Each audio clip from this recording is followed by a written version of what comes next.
Hi, friends. Just before we get started, I wanted to give you a heads up that Wild Dark Shore discusses suicide. And if that's not your jam today, please feel free to hit pause and pick another book. Take care.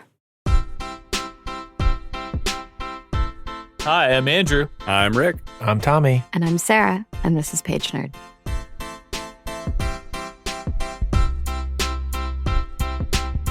Hello, friends. Welcome back to Pagenerd, a podcast book club about science, humanity, and today, specifically, fiction that made me cry so hard that I wrecked a page in the book that we're reading.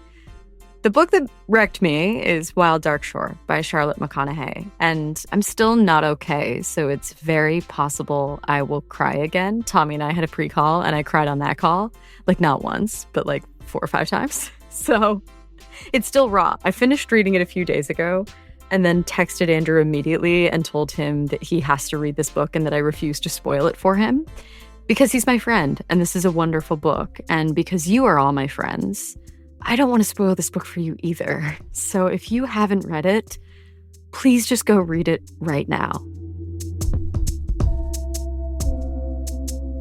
And I know none of you who haven't read it did that. So I'm going to give you one more warning later on of when to stop if you don't want this book spoiled for you. So as long as we have a deal, we will go on. Okay? We're good? Okay. Wonderful. I admire this writing to the point of like intense jealousy, which is a funny feeling. I thought I had read really good books in the last couple of years, but this was another level. And this is a podcast about science fiction. And we'll talk about whether or not this book qualifies, because in this world, climate change has already wrecked entire ecosystems. The oceans are rising. You can actually feel that in a very literal way throughout the book. Wildfires are destroying people, cities, homes, and folks are trying to save what little we have left. So it's dystopian fiction, yeah, but it feels like plausible. It feels imminent. A lot of dystopian fiction, the dystopia is like a character. Mm. I'm thinking like Parable of the Sower, where like the dystopia is the plot. Here, it's not, and it's worse. Mm-hmm. It's just like matter of fact, oh, hey, the world is burning. She didn't have to explain to us that the seas are rising because we know, and that's worse. As the member of the podcast that did not read the book, I'm not going to say I'm excited to read it because, Sarah, I think you made it very clear. We're going to kick Andrew out later. I'm going to get gut punched, but I am very curious to dive into this one after the podcast on my own. You may not get gut punched. I did not get gut punched by this book. I don't understand that. I found it emotionally engaging, but I did not get a gut punch out of it. And Sarah keeps mentioning some sort of twist, and I do not know what the twist is. So I'm excited to find out, even though I read the book. Fight Rick. I'm going to fight Rick later. Man. Yeah. We rarely have conflicting views on this book, and I clearly did not get what you got out of this book. It was very well written. I found it very engaging. Like, I could not put it down, but I definitely didn't get what you got out of it. You didn't sob? You didn't cry even a little bit? I didn't actually cry, but it did definitely have like some emotionally arresting moments. You misted. I almost cried. I'm not a crier at books. I think as a parent reading this book, it would be impossible not to, but I definitely didn't I never had a breakdown, and I'm not still thinking about it. Oh, I'm still thinking about it. I'm still thinking about But it. for different reasons than Sarah. We'll get to that. Okay. The last book that I cried reading was actually a Goosebumps novel about an evil sponge. And I was like last year? I was in grade 8. Oh. Yeah, there's a character that like dies at the end, and he felt like a sympathetic nerd, and I was like, oh, that sucks. So if the last time you cried reading a book was Goosebumps, buckle up, baby. Because I think I found your new one.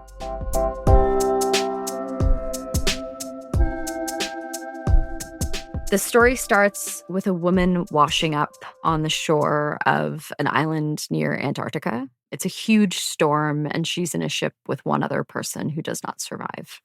And she's rescued, just barely, by a teenage girl named Fen. And we find out that the woman who washed up is named Rowan. So she wakes up freezing, really badly hurt. Like she's a huge gash that's been stitched up really crudely. And she's in a lighthouse, kind of surrounded by this family that are the last remaining people on this island in the middle of nowhere. So the family is Dom, who's the patriarch, he's the father. And then we have Raph, who's the oldest son. Fen, who is 10 months younger than him, which Tommy pointed out in a horrified manner. That's not enough distance. It's not enough. It's not enough months. And then Orly, who is 9 years old. And now we have Rowan, who is the stranger. And so we get perspectives from each of these characters. I would say we get a lot of Rowan's perspective through the book. The main mystery is centralized around her. But I really thought that the writing was wonderful. Like, being able to write a 9-year-old boy in a convincing way, I think, is a very challenging feat for an author. And I really felt like Orly was a little dude that I liked a lot and not like a middle-aged woman author writing. And it's important to say, we listed all of the people on the island, right? 3 kids, a dad, this woman who just washed up, no mom.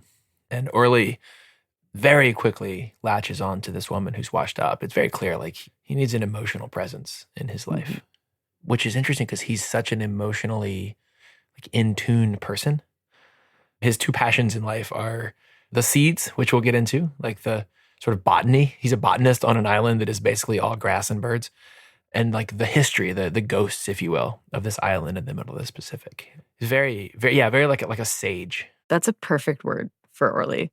Okay, so to get into the seeds, the place that she's washed up is called Shearwater Island, and it's home to, is it the world's last seed bank? I think it's the last one. I think it is.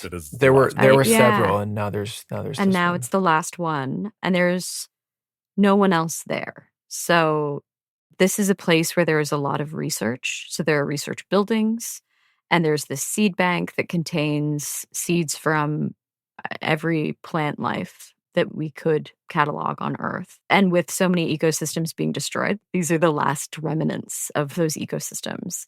And the Salts, the family, are responsible for the seed bank. This is a UN seed bank. You'd think there'd be employees of the UN, but it's just this family, which is mostly children, that is basically tasked with saving the ecology of the world. Well, they live in a lighthouse. So, like, ostensibly, they're here to take care of this lighthouse, but they're taking care of this seed vault. It's not really clear at the outset of the book why they're the only ones here and why they're the ones doing this task, right?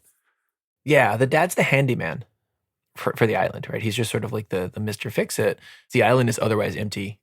That is a surprise to Rowan when she learns this. And this is one of the many surprises in this book that are just you sort of discover them as you're reading in like this devastating, almost creepy way.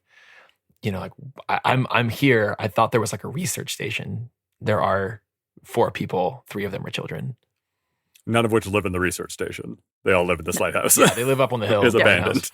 Yeah. And you don't get to this place by accident. No. She wasn't trying to get somewhere else and washed up on this island. There's nothing else around. The intention was to get here. She just did it during a really scary storm, which ended up killing the captain of the ship that she was on. So this island is roughly based on the McConaghy Island in the South Pacific, and it's just covered in seals and penguins. It's cooler than that, I think. So McConaghy Island is south of New Zealand. I mean, this place is like off the end of the world. Really, the only other thing in that latitude is the very tip of South America. So Ushuaia is sort of, if you're going to go to Antarctica, that's kind of where you leave from. And what this means is the only place on Earth where the water wraps all the way around. So there's no mountains, there's nothing to get in the way. And so the winds down in this region, the currents are crazy. The strongest ocean current in the world circles Antarctica, and it carries more than 150 times more water than all of the rivers on Earth. So there's just this cauldron of water circling the globe, winds that circle the globe with nothing to stop them. And this island is just like stuck in the middle of it. So it is hammered with terrible weather. The good news is this is basically a huge sushi conveyor belt, right? Food moves through this thing just all the time. And so, yeah, there's millions of birds. There's huge numbers of penguins and seals and all this stuff, whales, because if you like cold places with a lot of wind. Like this one is great. This one has all the food all the time. And if you eat it all, it's going to come back. So it's really this like remarkable ecosystem that, was incredibly abundant before we fucked it up. But like as a human, not great. Also, it smells bad. They don't talk about the smell at all in the book. So smell. when Tommy started messaging our group chat being like, this place would smell terrible, I was like, wait, I could hear it because she talks about the seals grunting and burping and like it sounds really gross. Have you guys ever smelled a seal burp? Not directly. Seal burps are nasty. I've been downwind from an island full of seals and it was pretty stinky. Yeah. What do they smell like? There's this place in California where they're just like laying around like burping all day. Imagine that you put your mouth into the giant sushi conveyor belt and just gobbled up a bunch of fish and just let it like ferment in your belly and then burped. Mm. It smells like that. Okay, so one thing that we learn about one of the characters very early, the one that saves Rowan, Fen, the teenage girl, is that she's living with these seals. She's not living in the lighthouse with her family. She is living in a shack on the water with the seals. Over the water. Yeah.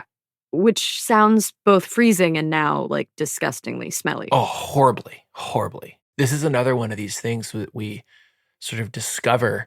Like, what is this 17-year-old girl doing living alone with the seals, in the South Pacific Ocean? Just like one of the most dangerous environments on Earth. Swam out in the storm to get this woman. Like, what is going on? Is like most of this book until the end, which we will not spoil. What is going on is the thought going through your head as you read it. Yeah. Yeah, and they sell it as like she's made for the water. She's just been swimming for her whole life, right? So that's like how they explain it away early in the book. They're like, she's one of the seals. She stinks. She's never gonna not stink. So, like, I immediately love this character because I'm like, that is such a 17-year-old girl thing to do. Like, I'm basically going to live fairly with the seals instead of dealing with whatever trauma's going on.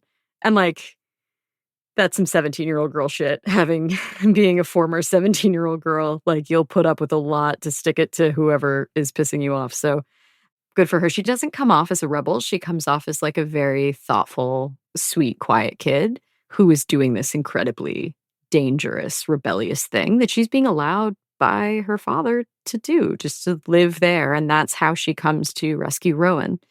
So now Rowan is on this deserted island with this family by herself. She's badly injured. There's no hospital. There's no hospital staff. They've got some medical equipment.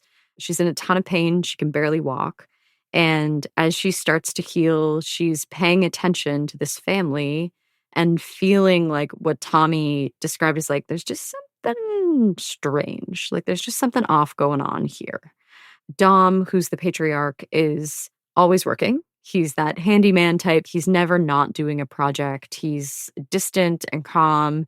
He doesn't really seem to interact with his kids in like a fatherly, emotionally available way, more in a practical way where they're helping him accomplish tasks on the island. And then we've got Fen, who's sleeping out by the seals, and Raph, who is a teenage boy who doesn't have a very good way of dealing with his own emotions. He gets really mad, we learn, and just hits a punching bag. And that's the only emotion that he's experiencing is anger, and the only outlet he has for it is this punching bag. And his dad directs him to the punching bag anytime he's having these emotions. I think Raph has other emotions. He just only has an anger outlet. Like, it seems like True. Every emotion that Raph has is like, punch it away. I'm like, Just- okay, punch away my sadness, I guess. Well, this is a sad kid whose dad doesn't know how to deal with his feelings. And then we've got Orly, who's now following Rowan around and sleeping at his feet like a little puppy. This kid just really wants to befriend this woman who kind of is like, this kid is annoying. Because like somebody else's kid, a 9-year-old that you just met, that's kind of annoying. I get it. As we're kind of spending more time with this family, we realize something that is like a big plot point in the book that I want us to talk about is that like this place is haunted, and not in a like jump scare way, but in a like multiple characters are consistently talking to the dead and they are having conversations. So we learn that Claire Dom's wife passed away. We don't know how. This is why the kids are without a mother. And he talks to her as like a physical presence in the house. At one point, there's actually a sex scene between Dom and his ghost wife, which is really tender and well written and devastating. The grief is a full character that's living in this house. And Rowan very quickly becomes aware of this. She hears mostly Orly and Dom talking to people who aren't there. Is this like real ghosts, or is this like the trauma of whatever loss happened in this world? It's not a real ghost. I think put a pin in that. Okay, fine. Or if Tom wants to answer directly. If you're asking if it's like a it's not that there's like an entity out there that is a ghost. There's not like there's like, souls of the dead. Everyone is just living so viscerally with their trauma. Dom is living with his dead wife. And one of the things that becomes apparent, the history of this part of the world is horrible. We found this place full of life, like absolutely full of life. And of course, what did we do, right? We killed it all. So part of the ghost, it's not just human ghosts, it's the dead that we left behind, right? It's the seals that never learned to fear humans, so you could just walk up and club them. And we did until they were eradicated. A few times they sort of mention that they almost hear somebody behind them when they're walking on the island. It's the wind, right? It's the wind whistling through all this grass and stuff. And so there's this like internal trauma. There's the vibe of this like place that has seen so much. And that's when they talk about, that's what they mean by like the ghosts. There's like this underpinning of this like foreboding psychology or sociology maybe. There are conversations, like the ghosts have dialogue. So at the beginning, at least, she is kind of setting them up as characters, or at least one, the wife, Claire.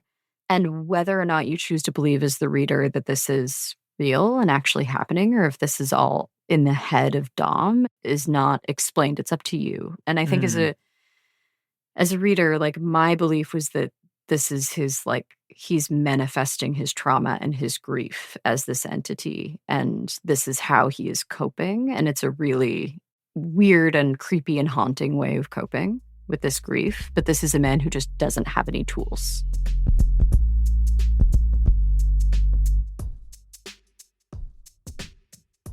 Okay, so we are going back and forth between the perspectives of the different characters and learning how they are seeing Rowan's arrival. So they are all unsettled by the fact that she's there. And then there's this like really well done writing that is breadcrumbing, like, does she know?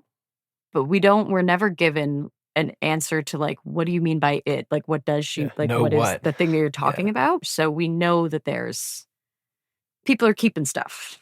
And I thought this was such a genius way to build this narrative, is like, none of the characters were nefarious or unlikable in any way. So we've got this mystery. Disagree. Hard disagree. But like, okay. Okay, boy. tell me. The core conceit of this book is what I really had trouble with. These characters are all hiding something. The person that washed up on the beach is hiding something. Everyone's hiding something. It's building on these mysteries. And the whole crux of the book is that none of these people can fucking communicate at all. And like, that's the whole, whole book would not exist if any single fucking person had a conversation with another person. They just like didn't. They all converse with the dead. You're Every totally right. single thing that you discover in this book, somebody else already fucking knew. You don't find out any new information. Everyone has all the information. And like, I found it so frustrating to read these people's perspectives where it's just like, they would not talk to each other. They would not tell someone that they knew to like resolve a problem. They would just like keep it to themselves. And then like shit would hit the fan. They'd be like, oh fuck yeah, I knew about that. Let me tell you the story. And then like, you'd get that over and over and over again. It was so frustrating for me by the end of it. I loved that. Yeah. Oh, I loved I found it engaging. I found it engaging, but by the end, nothing was resolved for me. Oh yeah. Okay. And so the other one, Rowan, just has a vibe. It's like, I don't trust these people. And so she's not willing to disclose why she showed up. So she's cagey, maybe by nature, but also because like, what have I stumbled upon? Like, there were supposed to be researchers and there aren't. I'm going to, keep my cards close to my chest. And you're right. If they'd all just, hash it out, it would have been a short story. But like, it was believable to me that you show up and you're weirded out. You're not going to just disclose everything. There were certain points where it became I became incredulous of it. So like, I agree that like at the outset, maybe not, but like some real shit has gone down on this island and she starts to uncover it and no one like is ready to come clean about it. But along like, the way, and they come clean in little bits and pieces. Whereas like if someone's going to come clean, usually they dump the whole thing all at once. I think it makes complete sense that each of the characters kind of keeps what they know to themselves. So one of the reasons why Rowan is so weirded out by this family, the communication system is completely destroyed. So they are on this island and they have no way to call for help. They have no way to call and help Rowan get medical attention. And it kind of is just stated as a fact that it was destroyed in a storm and no one seems to be trying to fix it or trying to do anything about it. And like, this is like an existential threat to everybody's safety and survival. And everyone's like, yeah, it's broken. Moving on. And like, that is very strange. So she just doesn't really buy the story that she's getting. So she's told that there were researchers and they left and that the communication system was destroyed. And there's all these like, you're like, okay, so there's a lot of like kind of serial killer checkpoints of like the phone lines have been cut. There's no one coming to help you. Everyone who is supposed to be here is mysteriously gone. And what I kind of liked is as this woman is healing, she's stuck there. Like there's nothing really she can do. And she starts to like befriend these kids and become closer and closer with this family, especially Orly, who's still just like following her around constantly. This kid is also like a tiny botanist. So a lot of the stories that we're getting from him are about the ecology of the seeds in the seed bank. Yeah. And so we start to get these little stories that he's telling Rowan. Like one of the ways that he's bonding with her is by telling her about the seeds in the seed bank. And he tells her like these kind of beautiful stories of survival and how these plants are able to survive. And this is just a beautifully intelligent, thoughtful little boy who's like using the things that he knows as a way to connect with this new person. Are all of his like first person narrative chapters, are they all just like botanist stories? Pretty much, yeah. Yeah. Okay. Yeah. So we find out why Rowan is on this island. She's there to look for Hank, who is her husband, who was a researcher on the island, and who, before she left to come find him, had sent her a series of really desperate and kind of unwell sounding emails saying that he was not safe and that he needed help. And that's why she set out on this journey to come to the island to rescue him. And so the story that she gets about her husband is that he left with the other researchers, that he wasn't well, like he was not doing well mental health wise. Part of Hank's job, or the main kind of reason Hank was on the island, is that the seed bank wasn't going to survive. And so they had to choose which seeds they were going to save and which would be left behind. They had to choose about half of the world's ecosystems to let die. And so it is in this period of time where he's making these selections and decisions that it is explained that he has this mental health kind of crisis and just leaves the island on a ship. And that doesn't make sense to Rowan. But like, why would he send her these desperate messages saying he's in danger and then leave without telling her? And we don't get like Dom as a character isn't someone who's going to give you a really like fulsome story. This is a guy who does like is a man of few words. And so he just kind of says this is what happened and doesn't do a lot more explaining.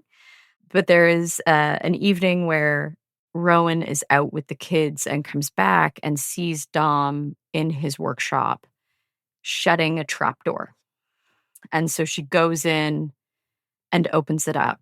And there's, papers and books, and then her husband's phone case that she had made for him, and then his passport, which is something that you don't leave behind if you're getting on a ship to try to get away from Antarctica. So that story is immediately suspect. And we hear from Rowan's point of view, like one of the things that is written is they killed him. She thinks that this family has killed her husband on this island, and maybe the other researchers too. that like all of the family knows something together and they're all trying to hide something from clearly, Rowan. So it's not something that the dad went off into. It's like the whole family's in on what They're all in on it. Yeah. This I kind of love about the writing, because this seemed like she doesn't go and confront anyone, because that's extremely dangerous for her. You're not just going to go yell at the people and accuse them of murder. What do? You have nowhere to sleep. You have nothing to eat. Your survival relies completely on this family you now think killed the person that you love. Well, that's one of the things I'm curious about is like, okay, so like Rick and I are married in an alternate reality. Just to step through the door where we're married, Rick sends me a message. Hey, my life's in danger. Let's say he's in Svalbard, where the global seed bank is from, Bill Gates. No, it's worse. I looked this up. Okay, pause. Svalbard seed bank, which is a real seed bank in Svalbard, which is an island in northern Norway. Super high up there. Buried in the permafrost, just like the one in the book is just in the Southern Ocean. It was built by Norway, not Bill Gates. It is free to store seeds there. But you know why Norway has so much money they can spend it on stuff like seed banks? Because of all their fucking oil. So yeah, they're like, well, if climate change ruins the earth and we need to store our seeds somewhere, like, don't worry, guys, we got it. Yeah. Anyway, sorry. Rant over. So Rick and I are married, and I'm going there to Bill Gates' evil seed bank, or whatever you said, or Norway seed bank. Sorry, seed bank. Sorry, Norway. It's not Bill Gates. It's Norway. The seed bank is good. Yeah, the funding is Bill not. Gates was at a different island. But like, so if you send me an ominous message, I'm not just going to get on a ship with nothing, I guess, and go there. I'm going to have some kind of plan. So like, I'm curious to see what. Maybe she's just a badass and I'm a coward, and that's fine too. To be fair, hadn't thought of that. You're right. I'm going to be like, Coast Guard. There's a situation. Not Coast Guard. Let me charter a boat and go to the South Pacific, which is a very dangerous place. Maybe it comes out she did that. No, she didn't. She just like YOLO'd it out into the South Pacific, like chartered a boat. The storm that, obviously the boat capsized that she was on. They later actually do find the boat. The dude is dead that took her there. I mean, I don't know. I'm a more trusting person and also a white man, but I wouldn't just like get on a boat with one other person and be like, let's cross the ocean. I wonder if this is part of like, so we kind of get dropped into this dystopian world and we don't get that much information on like what else is going on. We get some information about Rowan's backstory. We learn that she built this absolutely beautiful home with her hands. Like this is just a group of like very self-sufficient builders. And this is like a very strong, badass woman. And so she built this beautiful home in Australia with these themes of like ecology and nature that was just like full of, beautiful animals and birds and wombats that she talks about a lot. And then a wildfire just burns her whole home to the ground with Hank. And so that's the inciting event that he leaves her by herself in the ashes of her home to go and do this, to go and do this job. So she goes, instead of accusing everyone and trying to learn the truth, this woman goes like full true crime detective on this, and like in a very forensic-y way, locates luminol and goes down into the research labs and sprays it and looks for traces of blood. And she's with Raph, the son, when she does this, and finds just a room that was covered in blood. The luminol lights up. Covered in blood. In parallel to all of this, like, deep foreboding, Rowan is falling in love. Mm-hmm. And she's realizing she might love this family. Dom, the person who she very much believes, with evidence, killed her husband, she's falling in love with him. And so, just to add to like the, just unsettling vibe, as we described that she is finding luminol, not a thing you do if you don't have a suspicion. She's also daydreaming a bit about like, what would it feel like to like, taste his shoulder? Not in the meat way, but in the kissy way. I don't know, man. I don't know how you have both of those emotions at the same time. But like you said, she falls in love with all the family. She also has scenes with Fen, like a teenage girl that she can relate to very easily. And like Fen obviously doesn't have anyone else to talk to. When she goes to spray the luminol, she's out there with Raph. Because again, she can't really do anything on her own. She's dependent on this family to get around. So like Raph is there when she's doing this. So like she has scenes with all of these different members of the family and she's building relationships with all of them. I hadn't thought about this, but if you're going to go and spray luminol, like let's go get credible evidence of a murder and you got to bring a family member along, The 18-year-old boy whose primary outlet is punching things, not the guy I bring. But he can drive the boat, and she needs to get in a boat to get around the island to get to where she thinks people were murdered. So she's like just solving this mystery right in front of all of their faces? Yes. Oh. Very little happens, maybe nothing, that she discovers happens alone, with the sole exception of the passport, right? They don't know that she knows that, but they know that she knows about the blood. Every time she discovers something about this island, it is in the presence of at least one person. You have to believe that they're all discussing it behind her back. And they're all kind of explaining it away in little bits and pieces. Yeah. Never enough to explain away the luminol. There's blood everywhere. The passport. Yeah. Like, eventually the passport gets explained as like, this guy was just mentally ill and he left his passport. Not a great explanation. Not a satisfying. But again, as you said, Tommy, like, she's isolated here with these people, and all of these kids are like, I'm falling in love with them as I'm listening to them through their perspectives. Like, I'm picturing Ron Swanson. I'm falling in love with him a little bit. Ron Swanson. The isolation is also part of this like intense connection that's being built towards you. They're spending all of their time with each other, and they're completely reliant on each other for survival. So there's like, you know, when you go to like a conference and they lock you in a room with a bunch of other people for a little while, and then you all start trauma bonding and you have to pee at the same time. And like, you're like, oh, maybe this is a cult. That's there's a very intense feeling of like. What conferences do you go to? What is Tommy, you talking we have about, Sarah? different careers. So you know when you go to the conference and it's a murder room? No, it's more of a cult. But no, like when you're in intense isolation with like a small group of other people, like the bonding can happen very, very quickly, especially when there's existential threats. So they're bonding at the same time as she's having these feelings, and she's also, you know, attracted to Dom. And part of the reason that they're bonding is they just so desperately want an emotional connection. Yeah. That they have but cannot express with each other. And like he listens and like asks active questions about the house that she built and is like clearly engaged with that conversation. And I think that's a big difference between the guy she was with before, she's looking for. Hank is like, he didn't have that big aptitude toward building a future together, like working with his hands as much. Well, this guy bailed. Well, and instead of even rebuilding, he left. Yeah. He left to go take this job on the island. He left like right away. It's the complete kind of opposite. It's like a complete foil to Dom. Is this man who abandoned her in the ashes of her home to this man who's like desperately trying to save these seeds. And part of that is just the constant labor of building and rebuilding and fixing. And so it's a really cool contrast to the love that which we learn it wasn't really love, was just kind of the safest version of love in a world that's burning, which is like, I don't really love this person, so I can't really lose them. She even mentions it's not just the world that's burning. She liked relationships that she could keep at arm's length. And she tried to do that with Orly in the beginning. She tried not to fall in love with this little kid. She tried to keep him at a distance. Yeah. Pagenerd doesn't have ads yet, so we are taking this space to shout out our favorite indie bookstores and public libraries. Today's episode of Pagenerd is brought to you by Queen Books, my favorite bookstore in Toronto, in Leslieville. They let me host my friend's bridal shower there. It is such a magical space and such a beautiful bookstore with such a wonderful staff that have the best recommendations in the city. If you are in Leslieville in Toronto, please check out Queen Books.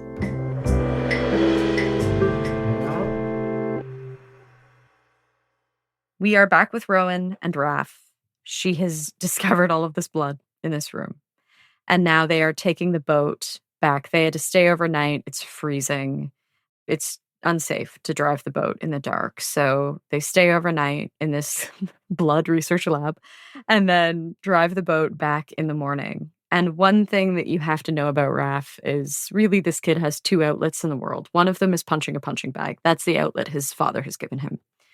The outlet that it seems that he's given himself is playing violin, and specifically playing it over the sounds of whales. So he will record the sounds of whales and he will play kind of this like really haunting music, which is like just such a cool teenage boy thing. Like the, you know, emotionally resonant side of creating this beautiful haunting music and then the punching. Oh, such a good character. And the violin was, I think, a gift from his mom, and like they really had to save up for it and stuff like that. Like it's got a big emotional connection for him as well. And so when they're on their way back, they start to hear the call of the humpback whale. And so, of course, he wants to record the call. He wants to be close to the whales. And so, kind of despite safety, they go closer to the whales to record the whales.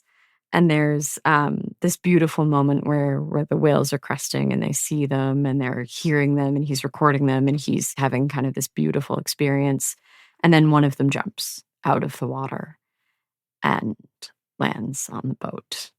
And we have these kind of two snippets from Rowan and from Raph just before the whale lands, as almost we're thinking that these are their kind of last moments. And what Raph says later is his last thought was like, it's okay. Like, it's okay.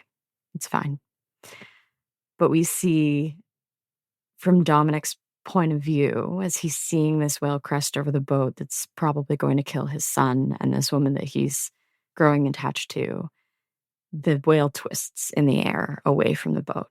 And so doesn't land directly on them, but next to them. And they're injured, but they're not killed. And so he thinks the whale saw them and saved them. And it happens to be a mother whale. It happens to be a female. And so this mother whale twists at the last moment and saves these people. And so they have this like really, this near-death experience together after finding out about the luminol. And Rowan tells Dom about the luminol and he takes her to the graves and they dig one up. And it's not Hank. Oh, it's worse. It's worse. She finds the graves. Oh, she finds. She's just like, yeah, she goes out looking for graves. But he follows her. Oh, this is, and yes, so I'm sorry. She finds a grave and she starts digging it up. And then there's Dom. Because again, nothing ever happens without somebody there. And then, so then Dom is like, let me help. Yes, this is a grave. He knows it's not who she thinks it is. So he's like, let me help. I'm like so into this freaking mystery. It's so good. And you truly, at this point, this is why we're taking great pains not to give it away for you. Yeah. You do not know what has happened. You know something bad has happened. It's a weird mixture of like, she's maybe in danger, but they're like friendly. At this point, they're fucking. They're not just friendly. They have kind of like a post almost death trauma bonding sex. And y'all are like my brothers, so this is going to be really weird to say, but it's really hot. Like, it is a well-written sex scene. It is, and I've read some smut in my day. Yeah, Dom and Rowan are now like fucking. Like, she's like becoming part of the family. There's some situation Dom has to deal with of like, I like talk to my dead wife on the regular, but also so weird. Having like apparently very good sex with this person who washed up. It's like weird in a good, interesting way. Keep going. I'm in.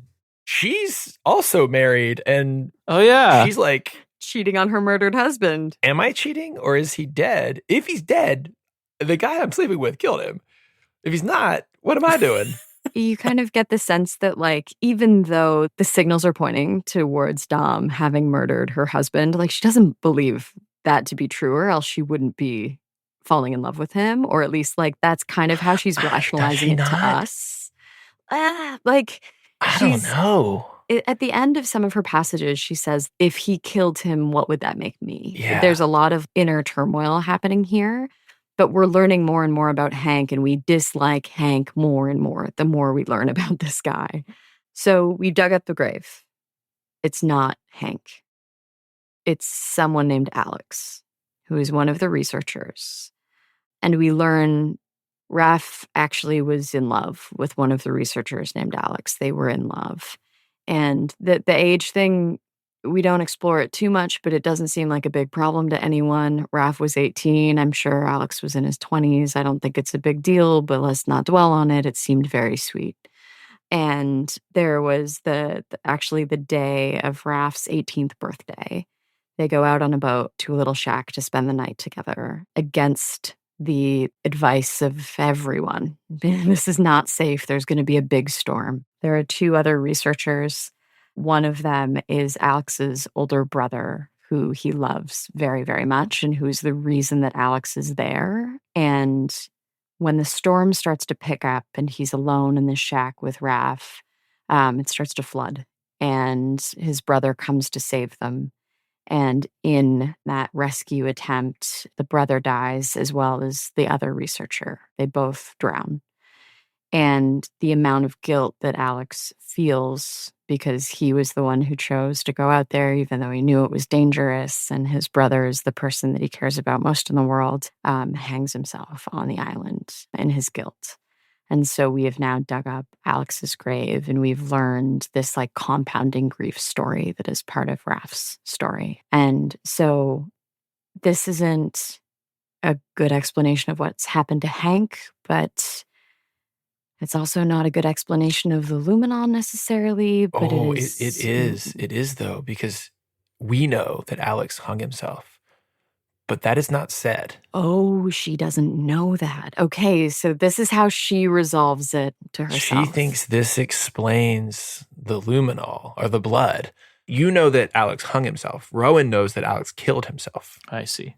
And she knows that there was a bloody scene. And she decides maybe to resolve those two things as one event so that the person that she's sleeping with was not the killer of her husband. And obviously everybody just sort of lets that be what happened. For me, this was another one where I couldn't square why they wouldn't have divulged this information to Rowan at some stage earlier before she found this. Like that two of the researchers drowned and a guy killed himself. Like there's no reason for them to hide that from this woman in my mind. There's no reason to bring it up. Okay. I think so. If I'm Dom and the kids, like the explanation of the researchers left is an easier one than some of them died, some of them left, one of them killed themselves. Yeah. You know what I like? If you're trying to conceal something, this is a story with a lot of red flags. For me, the conceit of them trying to conceal something doesn't add up. I don't know why they're trying to conceal something. I think that's a good time to kick Andrew out. Yeah, and anyone else who doesn't want the rest of this book that I think is a twist and Rick doesn't think is a twist, and if you stay, you can choose for yourself. Okay, I am going to leave because I don't want to be spoiled, and I'm going to read this book right after the podcast, and I'm going to cry or whatever Rick did. Nothing. I did Google what the word for ghost sex fetish was, and it's spectrophilia. So if someone's watching my history, I just want them to know I was searching that for the podcast, not because I'm into that. Don't yuck anyone's yums. I hope this didn't awaken something within me. Hey, all kinks welcome at Pagenerd. Also, if we are telling the FBI about our search history, Tommy and I were both looking up age of consent in different places because there's so much going on with the kids in this book. And you should Google Romeo and Juliet exception from the public library.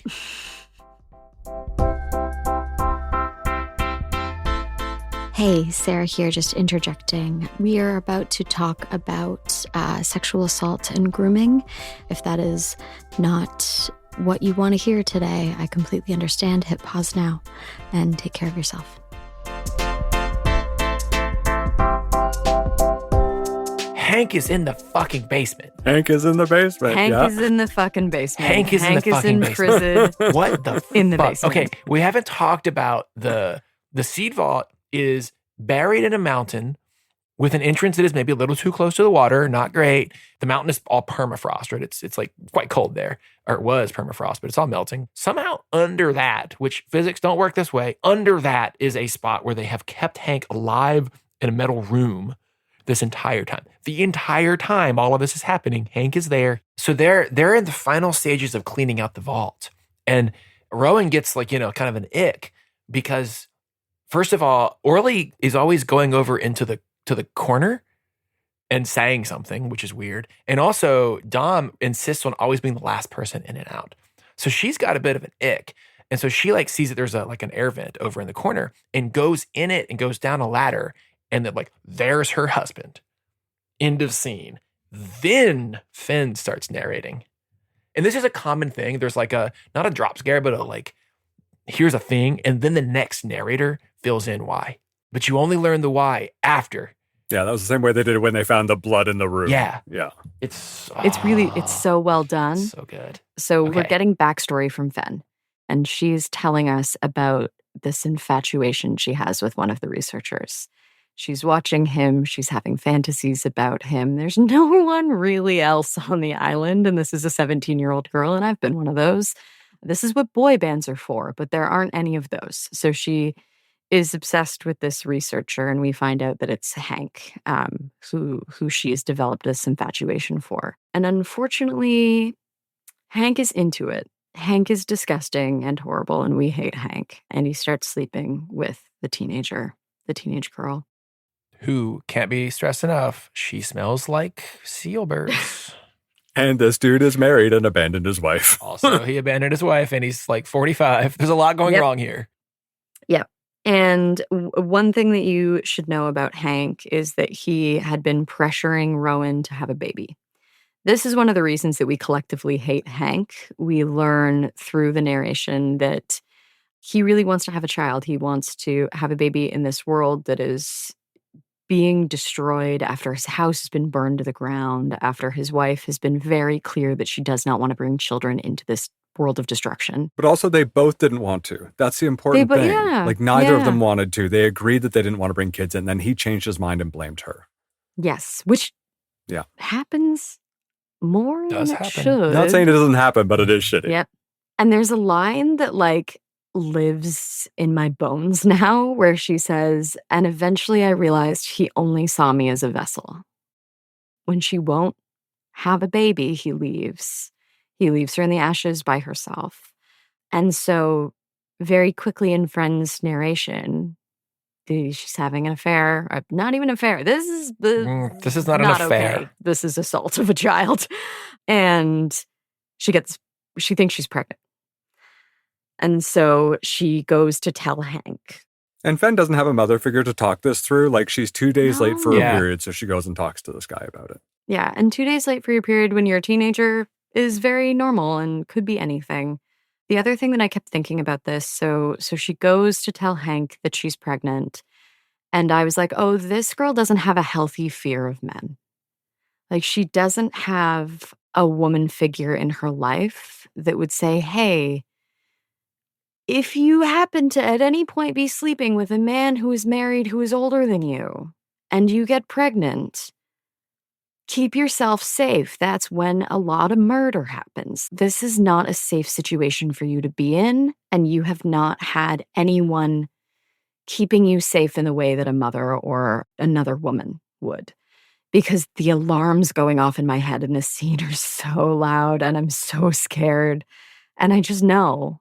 They're on the coast, they're by the seals. She tells him she's pregnant, and very immediately he starts to try to drown her, which was unfortunately the most predictable thing that I could think of happening. This man who had just finished emotionally abusing and pressuring his wife to have a baby is now trying to drown a teenage girl who he thinks he's gotten pregnant. And we know that Fen hangs with the seals, baby. She is a fish. She lives in this world. And so she knows how not to drown. She knows how to hold her breath. So she just goes limp. This is a smart kid. She goes limp until he thinks she's dead, and then she swims away. And she has this really clear narration of how not to drown, like what normally happens when people drown. And she's telling us this as he's trying to drown her. And she said, if I panicked, if I didn't do this all the time, I would be dead. But I know how to breathe. I know how to hold my breath, and I know how to swim. And she gets away, and it's horrible, and it's heart-wrenching. And he's still out there, and she tells her family, and they go and they get him, and Dom brings him to this room and beats the absolute ever-loving shit out of him, as you would if you were a father and someone just tried to kill your kid. Now we know why the luminol lit up. Because it was his blood. We made this guy fucking bleed. And honestly, good. Good for him. Good for him. Yeah. He did not kill Hank. Hank is kept alive. The other researchers at this point are still alive on the island. And Dom tells them what happened. And they keep him alive down there. A little while later, Rowan washes up on the island and they've got Hank imprisoned. Now the researchers and Alex have died, and it's the family and Hank in the little room. I couldn't see a version of Dom's world where he wouldn't have disclosed all this information up front. Like, there's no way that this shitty guy, his partner appears, and he doesn't like immediately go like, your husband's a piece of shit. He did all this terrible stuff to my family. Screw this guy. He's locked up down there. Like, I don't know how, like, to me, that seething rage would have come out and been disclosed. But you're also not sending your son up to punch the punching bag, right? Like, you represent a third masculinity that is not explored in this book at all. There's really only two archetypes in this book. There's Hank and there's Dom. There's the narcissist who manipulates the women in his life and sees them as vessels for his own narcissistic use. And then we have like a different sort of toxicity in Dom. He cares so much about his family and he wants to keep things alive and he wants so much good for his kids, but he doesn't have the language or the emotional intelligence to help them in the ways that they need. All he can do is support physically. And he knows that. Yeah. And I guess like it's a point of like he's been maintaining for so long. There's just another thing he's maintaining is this lie. Whereas for me, I just the idea of trying to maintain that lie over time and not just solve the problem immediately, like doesn't square with me. I love the word maintaining. Like this is his job, right? He is the guy that maintains the island. And you're absolutely right. He survives. He hangs on despite the conditions. He doesn't fix the conditions. Because they can't be. Like, they just cannot be fully resolved. There's no way to fix this overarching theme of climate change and how it's going to affect us globally. Or the fact but he's like, just his wife is maintaining dead. these systems. Yeah, exactly. Yeah. Like, he's just keeping himself together long enough to support his family and stuff like that. Yeah. So, like, now, like, in the context of the book, it all makes sense. I found it so frustrating to read through. Where he said, none of these characters have any malice. I'm like, I for sure. Like, I could not relate well to Dom in that way. But I really don't think he has any malice. He's terrified that if he says anything, Rowan will do the wrong thing and release this monster. And they do. He eventually gets out. And what does he do? He immediately tries to kill Finn. Like the guy's just like completely, he's a monster. Well, he also like tries to kill the 9-year-old kid. Like he locks him into a room that's going underwater. So Rowan knows that Hank exists. No one else knows that Rowan knows. Rowan sort of hints to Orly, like, hey, like, this might be the last time into the seed vault. So if there's anything in here you want to save, you should. And Orly, little botanist, actually loves Hank at one point. I mean, Hank is very manipulative, but he was friends with Hank. He was helping him with the seed thing. We actually learn that it was Orly that sabotaged the communications equipment because Hank was going crazy and Orly knew Hank was going crazy. And so he sabotaged it so that no one would rescue Hank and slow down the seeds. It's all about the seeds for Orly. So Orly goes back in the room to try to save Hank. And what does Hank do? Hank leaves Orly in the vault, which is flooding. Locks him in. He locks him in the vault. Yeah. And at that moment that Hank locks Orly in the vault that's flooding, I was like, Hank kills my favorite character. And I just started sobbing into the book. That is not what happens, but that is like the moment that I thought that's what he tried Orly to do. Was going to die. He tries to kill him. And so if you thought that Hank was redeemable in any way by this point in the book, now we're at real fuck Hank territory. Like, this is a terrible person. And there's no reason to lock Orly in there other than just spite for Dom and being a terrible person. I think he's gotten to this point where he's so damaged by this like decision of you get to pick half the world's plant species to eradicate that he's like he's sort of like we're the problem stage, and so he's like kill everybody you can in some sense. So he tries to kill Orly. All of a sudden this book has become an action scene. Yeah. And very quickly Rowan realizes that Orly knows that the vault is flooding and is going to go back to try to save Hank, because that's the kind of fucking kid Orly is. He's a good, sweet little boy. He's a good kid. He's a good kid. Tommy, can you explain the physics of what happens next? Because you were like, Rowan is a very smart person and she figured out some things. Okay, so Rowan's like, almost like a structural engineer. She notices this thing early on, which she calls it concrete cancer. Okay, so we're in a vault, right? We're in this concrete building buried in a mountain. The mountain is permafrost, which does help keep the temperature down. If that melts, which, spoiler alert, the climate is changing. It is melting all over the world. If that melts, now what you have is soup, right? And number one, that's very bad for concrete. Concrete cancer, as they call it, is basically when you have rebar embedded in concrete and water penetrates in, the rebar will rust. When metal rusts, it actually gets bigger. And so what's happening is you're splitting the concrete from the inside. So this will damage, this will break a reinforced concrete wall. So they notice this. The entire structure is effectively failing because of water intrusion. There's so much water in the soil that as the cracks form, water is pouring in from this mountain. They're below the water line of this mountain. And this thing is just filling up with water, not coming like down the shaft, like the entrance hole. It's just filling up because it's surrounded by water underground. It's terrifying. And the family has been trying to get the seeds out. So Orly has been telling them like which seeds to save based on Hank's guidance. And the family has been aggressively saving the seeds. So they've been down there and they know that this is a problem and that this is happening. And they've been trying to solve it. And again, with the maintenance theme, like the just pushing a boulder Sisyphean up a hill, like this is, it's not working. And so she knows that Orly is down there and she knows that she can't get in the way that he's been locked in. They know there's an air shaft that sort of goes up to the top of the mountain.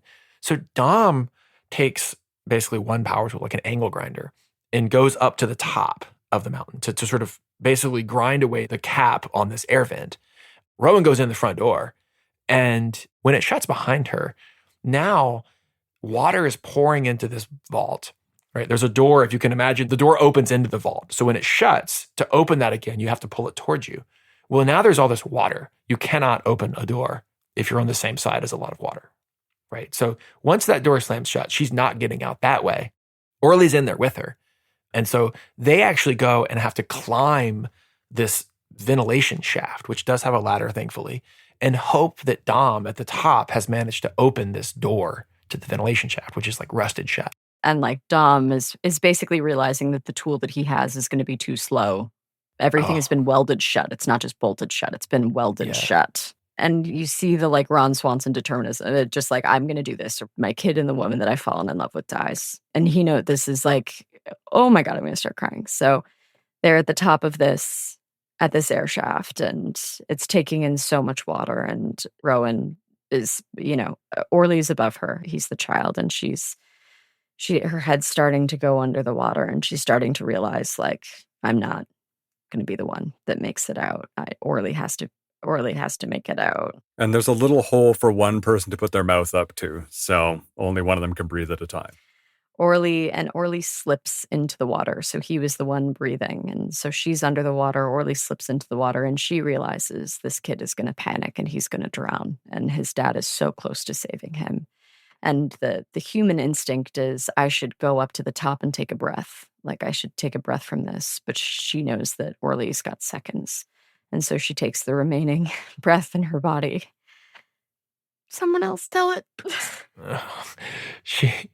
So as the boy is drifting down, she breathes her last breath into his mouth and pushes him back up to the air hole. And as this is happening, there's always this introspection in this book. Dom is making peace with the fact that Orly killed his wife, because we learned that his wife died during childbirth.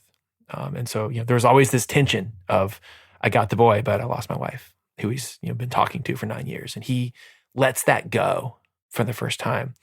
But as he's letting that go emotionally, the woman that he's fallen in love with is breathing life into his son and then falling to the bottom. And now I want to cry. And as Rowan is dying in this vault, she talks to the ghost.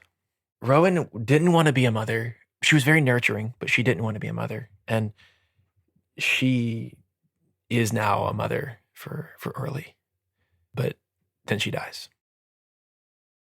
And I think there is a full theme of her, like, loving this family and becoming a mother figure for them, especially for Orly, but even with Fen and Raph during their different experiences and relating to them.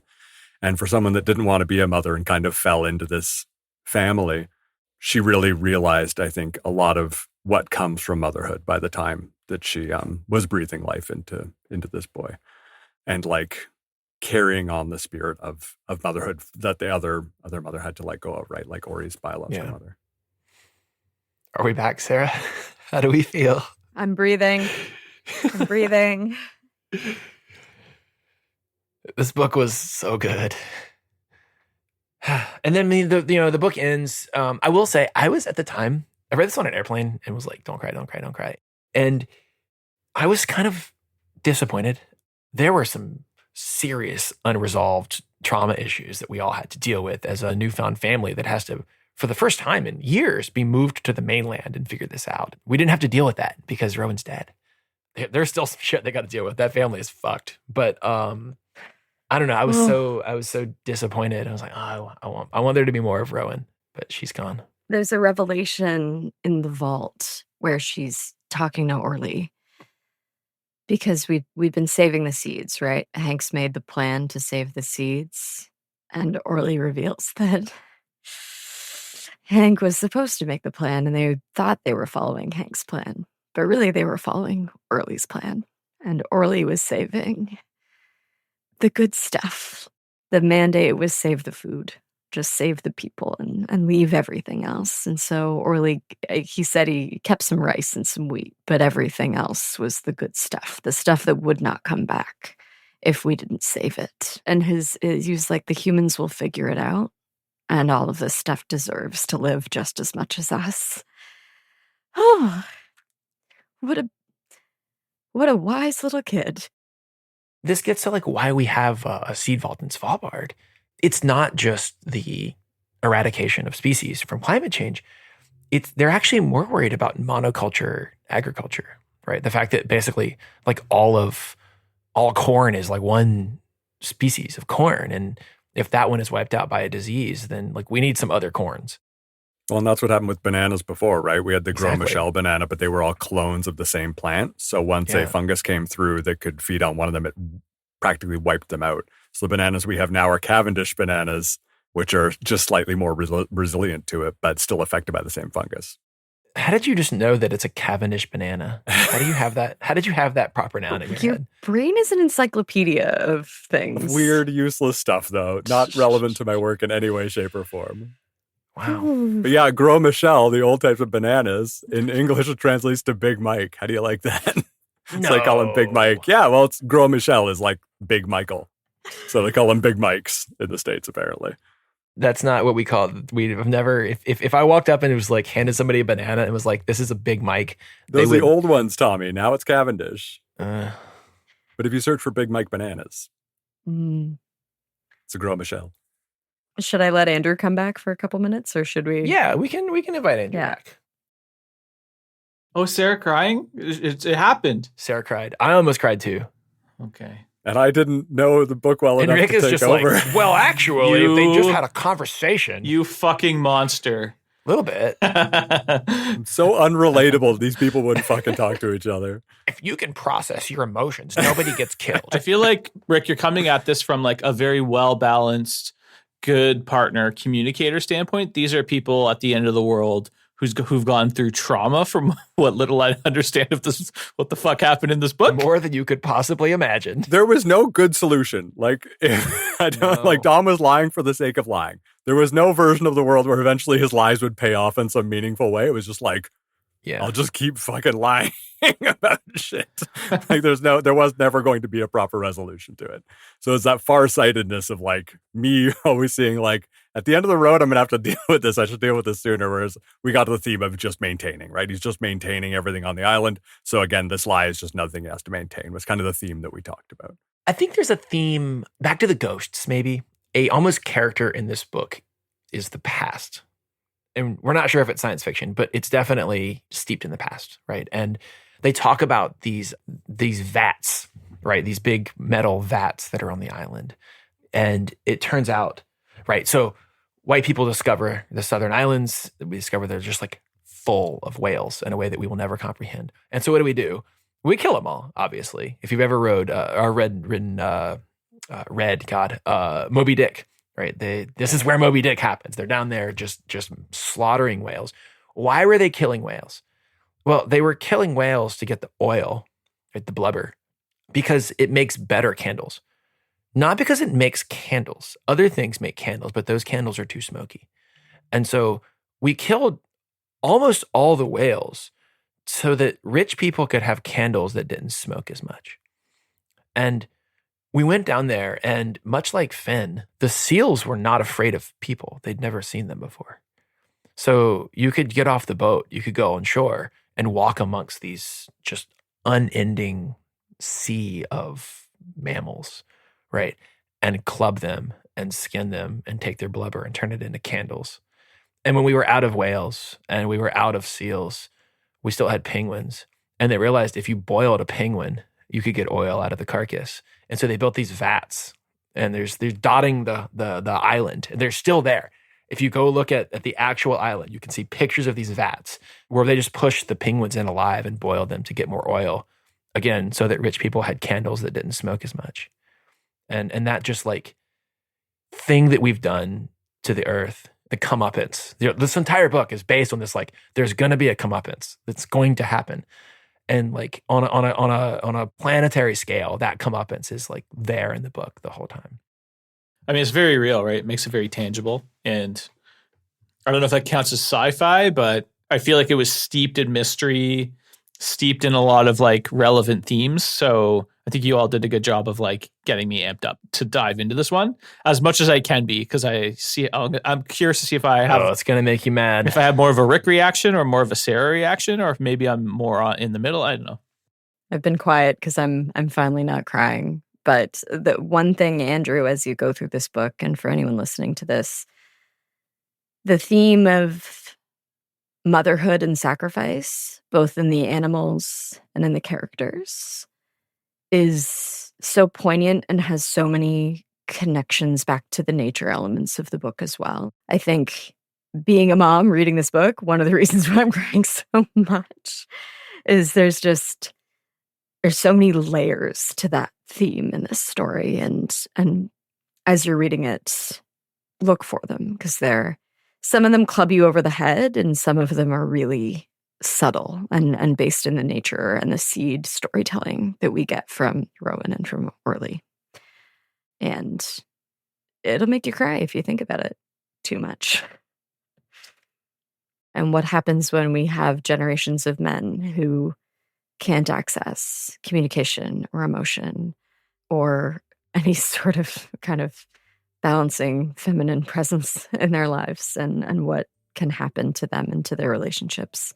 But I found the central theme of this book to be motherhood, and motherhood in the face of existential crisis and survival. And I'm crying again. God damn it, this stupid book.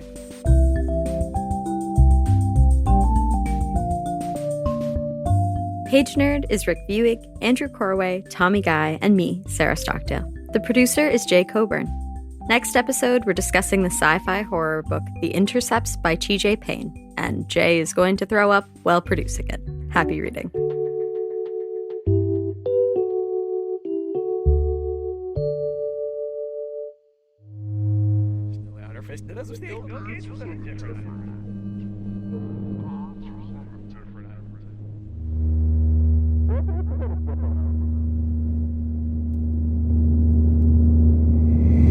Bill Gates was on a different island.